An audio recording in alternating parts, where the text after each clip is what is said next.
Alright guys, for this week we're going to focus on pulling together the rest of your interactive report.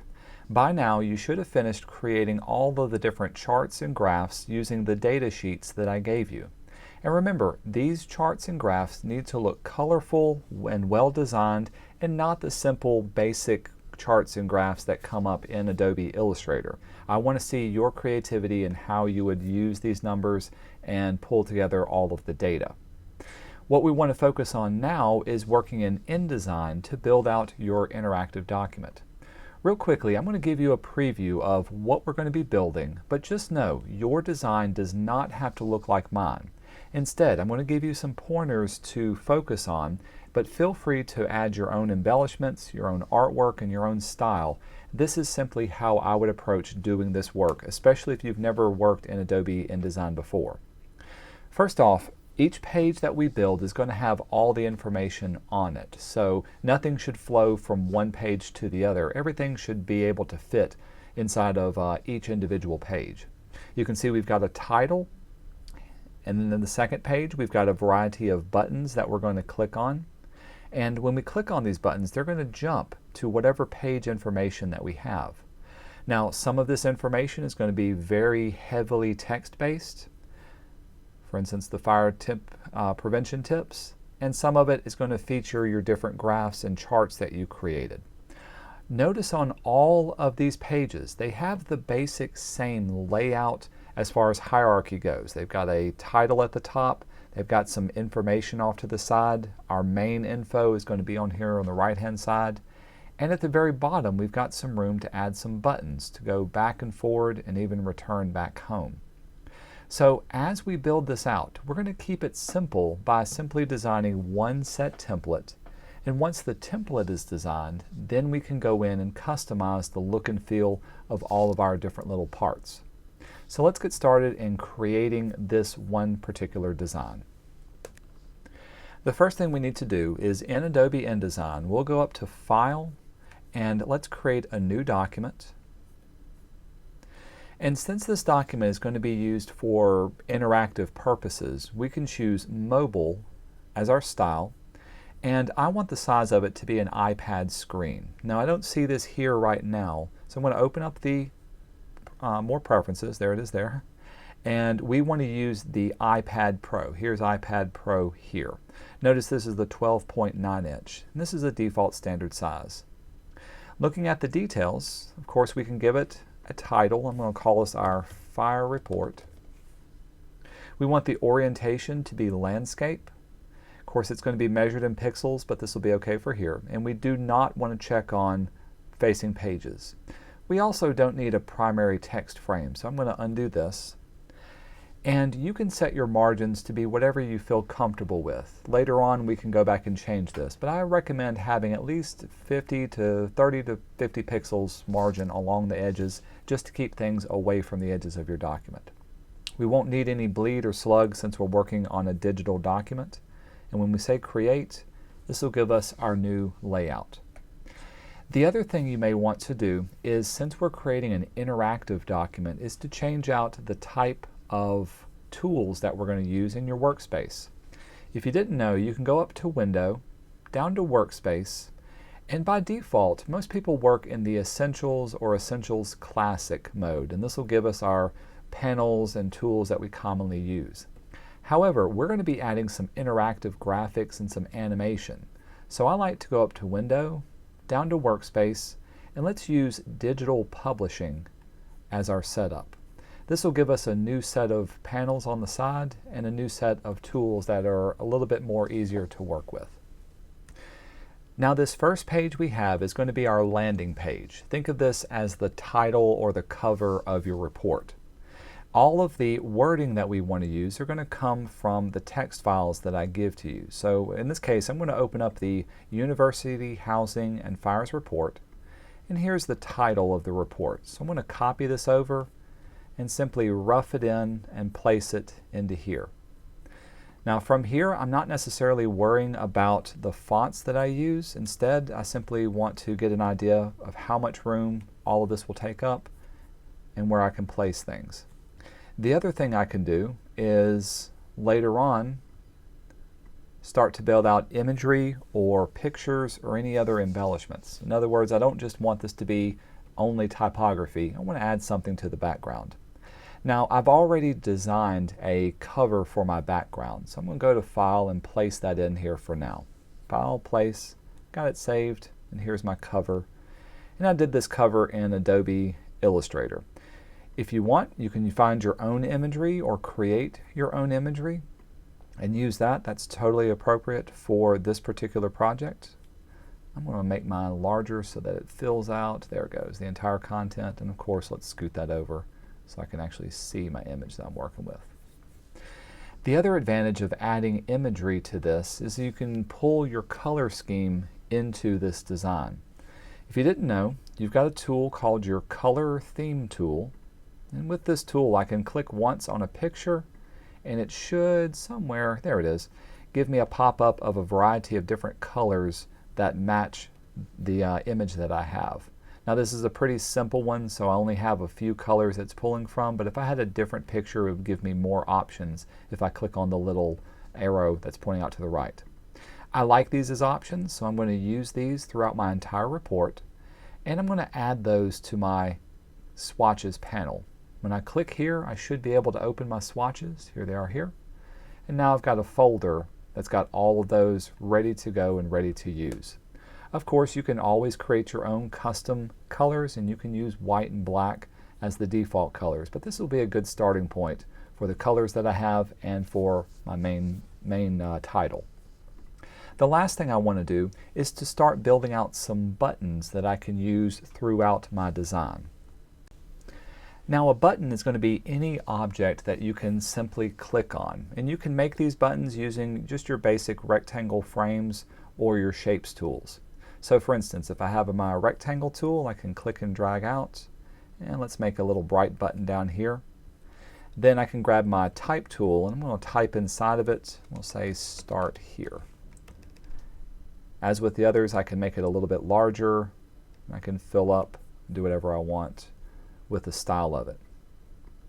If you didn't know, you can always select your frames, and up here at the very top is where you can also do some embellishments with the corners of your frame. So for instance, if you wanted it to be beveled or rounded or inset, any one of these is a great simple way of adding on some button-like features.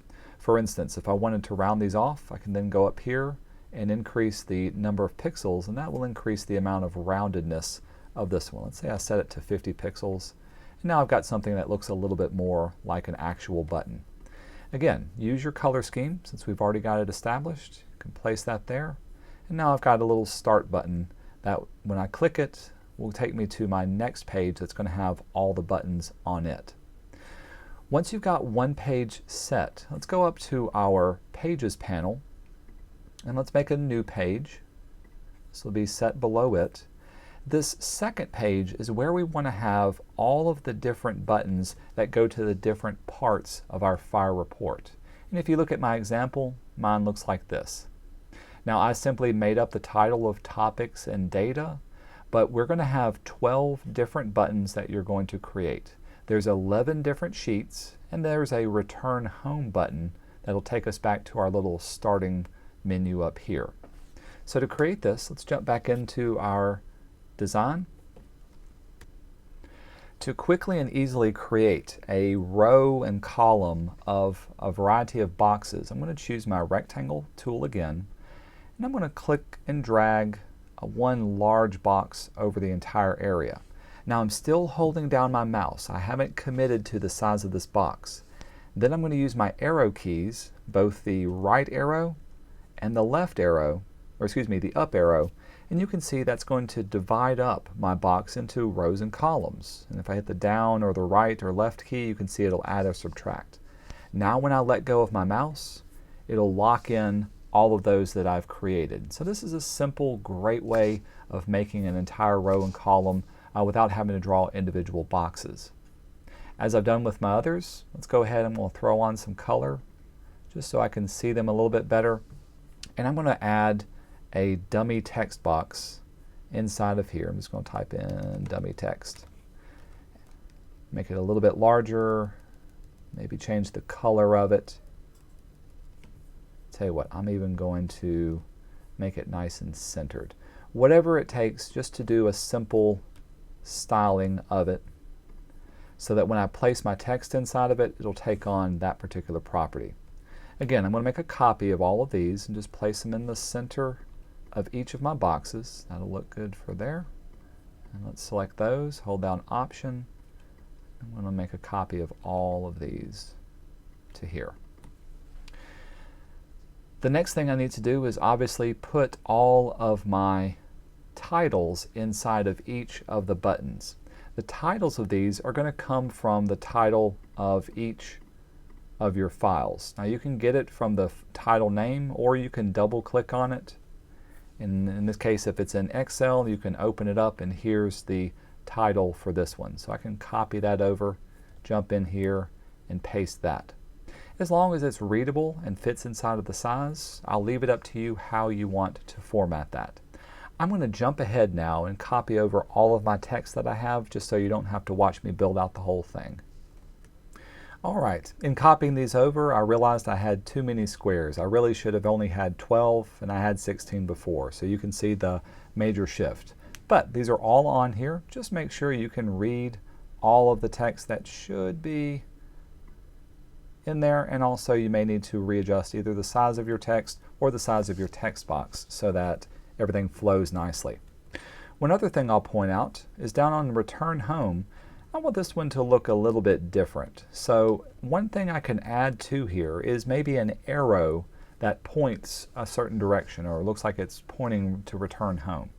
If you ever want to include any kind of dingbats or special glyphs, you can always go up to Type and open up the Glyphs panel, and this will allow you to quickly and easily choose any font in an entire font family. Now in our case, a common font family is the Zapf Dingbats. It's probably on your computer, and Dingbats has a variety of different little arrows that you could easily and quickly use. I like to use this one, so I'm going to double click on it. This will insert an arrow, and it'll be used as a font that we can work from. Let's back out so I can see the whole thing. Excuse me. There we go. Could make it a little bit larger so that it reads well. And there's that too. While I'm here, I can also give it a title. So up at the very top, I'll do data and information. Obviously that's really small, so let's make it much larger. And you can give it any title that you want. There's nothing sacred about these particular words, data and info, or in my case I did topics and data, whatever works best for yours. The last thing I'll do for this page is to give it a little bit more styling. Just like I did with the buttons here, I can round off the edges, I can change up the colors, I can do a variety of different things to any one of these boxes. So let me select all of my orange boxes that I have. Let's see if we can do something fancy with this too. Instead of having, say, a beveled edge on all sides, and let's make this a little bit larger so I can see it. By default, whoops, it's going to give me a beveled edge that's on all the corners that's here. Now that's actually not too bad. However, if I hold down the Command key, the Option key, there we go, Option or Alt on your computer, this will allow me to type in corner effects for specific corners. And if I only want, say, this beveled edge to happen at the top corner, this is where I can unlink everything, and I can set the rest of these to be none.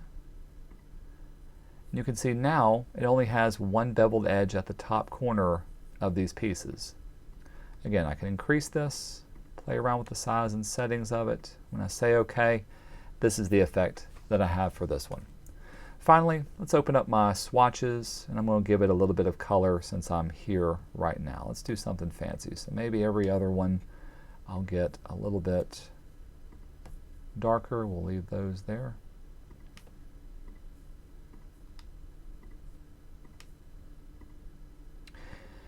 A final thing to think about is the background color of your pages. Excuse me. For this one, maybe I'll give it just a solid color. And since I didn't use that light yellow, We'll send it to the back. That'll look good from there. All right, so we have a start page, and when we click here, we'll go down to our information page. The next thing we want to build out are all of our pages that have the same look and feel for their layout. They're going to have a title, they're going to have an open area in the middle, and at the bottom they're going to have 3 different buttons that take us to some different places. Now going back to my file report, if you start building out pages that look the same, then you may want to build a page template or a master page in your Pages panel. In order to do this, go to your Pages panel, and at the very top are all of your master pages. Let's go up here and let's create a new master page. It's going to ask to give it a name. I'm just going to keep it a prefix of B, and I'm going to call this my data page. Really, it doesn't matter what the name is. We'll keep everything else exactly the same, and we'll say OK, oops, excuse me, the size. Uh-oh. Running amok here. Let's try this again. Up at the top, new master page. B master, we'll call it our data page. Keep it an iPad Pro. Let's say OK. Now we've got a new master page up at the top. Now when you work with master pages, none of these are going to change. And notice that there's an A here for the A master. There's an A down here. That means those are associated with this one. We want to create a new master page for B. And so those are what we're going to use later on. So whatever we build here is going to start to show up in our new pages. Real quickly, I'm going to rough out and put in some dummy text for a title. So we'll do a dummy title. And again, the size of it, and the font, dummy title, ha ha ha ha. There we go, dummy title page. Stick that up there. I can go ahead and give it some color if I know what I like.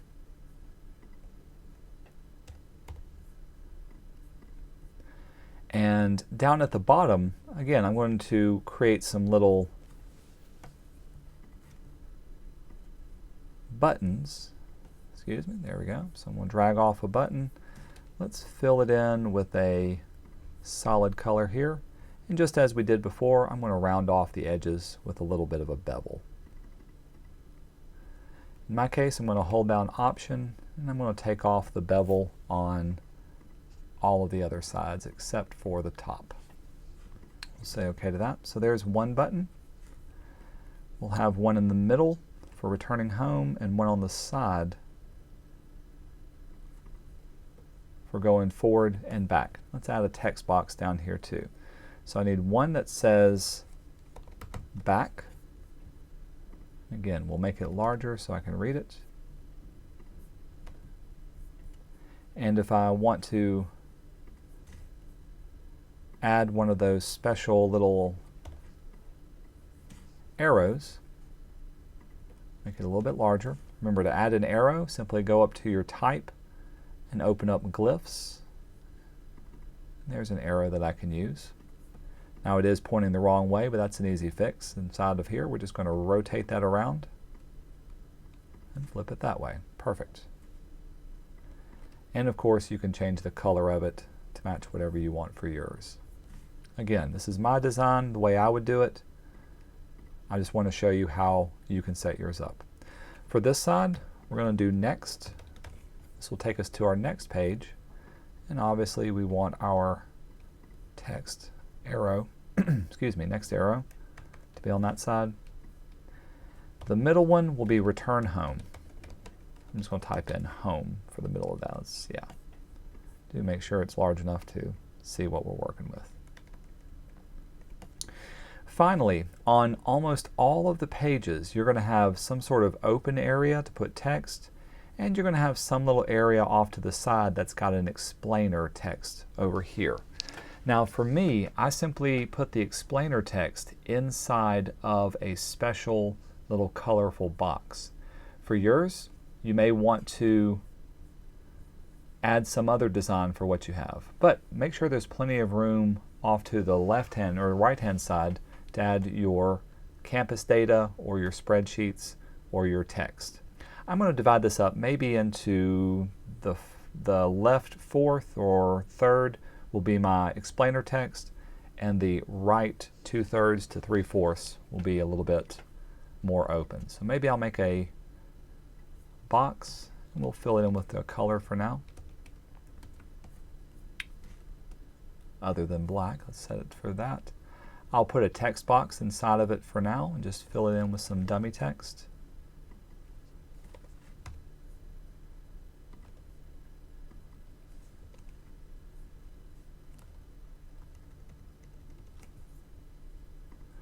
And then finally I'll make another larger box off to the side here, and I'll fill it in just with some, with some dummy text with this. And we'll set that to be a set size that we can change up later on. Okay, so let's go back to what we were looking at. In our Pages panel, I was only working on the B master page, my data page that we created. If I want to start using this page and building out all of my other ones, I'm going to double click on page 2, so this will take us back here. Then I can drag this B master down below page 2, and it'll start to add on new pages. Notice that when I do this, it automatically imports all of the design that I've created for each of the other pages. So very quickly and very easily, I don't have to redesign or copy and paste anything over. It's already done for me. So anytime I need a new page, here's where I can simply place it and make changes to it. Now we can go in and start adding in all of our information. I'll go up to my first little dummy page that I have, and we'll let this be our university report and also the findings that are down here. Now this report is the main body of it, so I'm going to copy over this heading. Let's jump back in here. One thing to remember, whenever you use a master page like this B master, you'll notice you can't select or make any changes to it. This means we need to unlock anything that's on the content. If you go to your Pages panel, hold down the Control key and click on it. We want to override all master page items.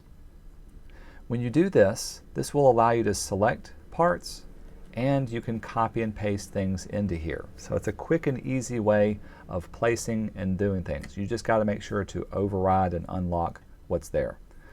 Let's copy in the text from this. So Command C to copy. Again, select this area and paste it in. I can see that it's taking up a good bit of space, so obviously I need to make it a little bit smaller so I can read it. And while I'm here, if I find that the text length is a little bit too long, maybe I'll divide it up into 2 or 3 different columns of text. That's doable as well.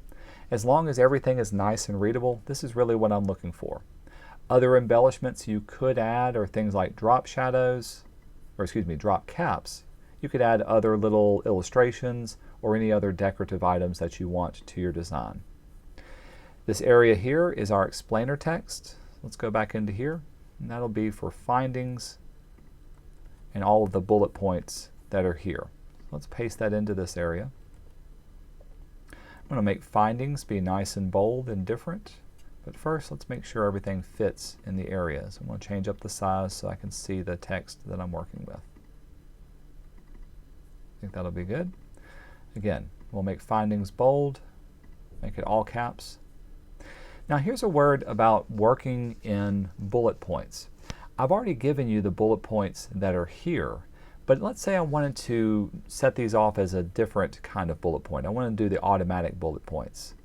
To do this, I'm going to highlight my text, and up at the very top in your control panel, locate the paragraph options.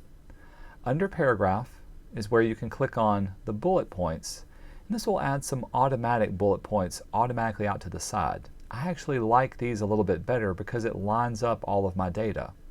The downside is now I need to go back in and get rid of my little square bullet points that were automatically or included with the text that I gave you, weren't automatic. Now from here I can continue to edit and format the font however I want. Maybe I'll add a little bit of extra space after my first line indent. And we'll bring this up so that it fits nicely in the area. Okay, so there's an example of adding text to the report. Another is adding the data that I have to the report.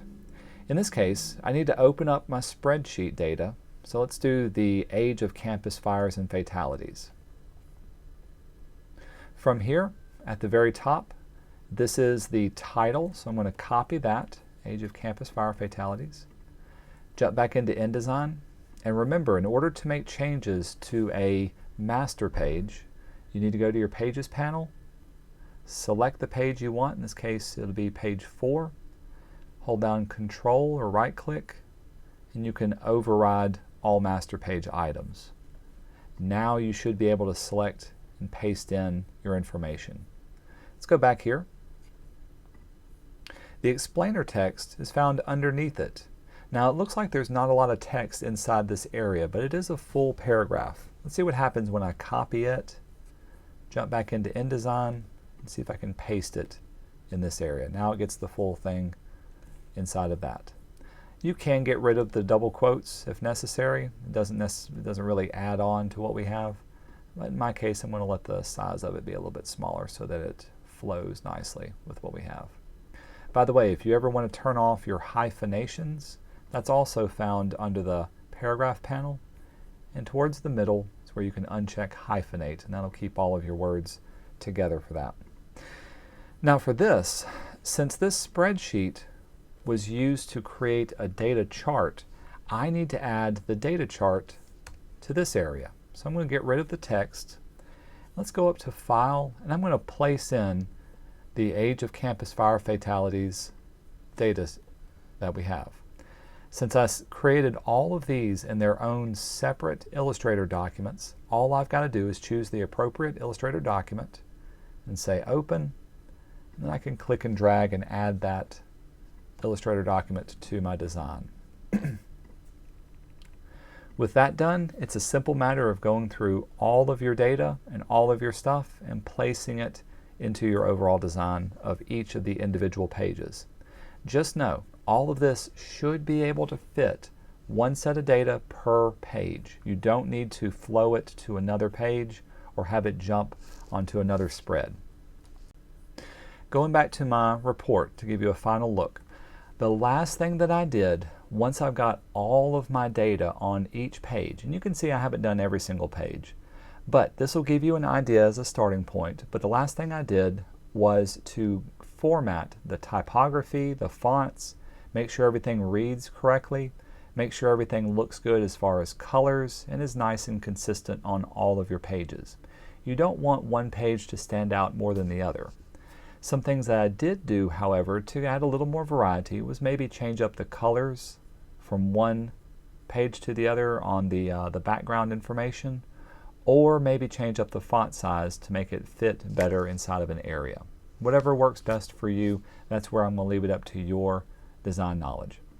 Now on the next video, I want to show you how to make your report interactive and then finally export it as an interactive EPUB.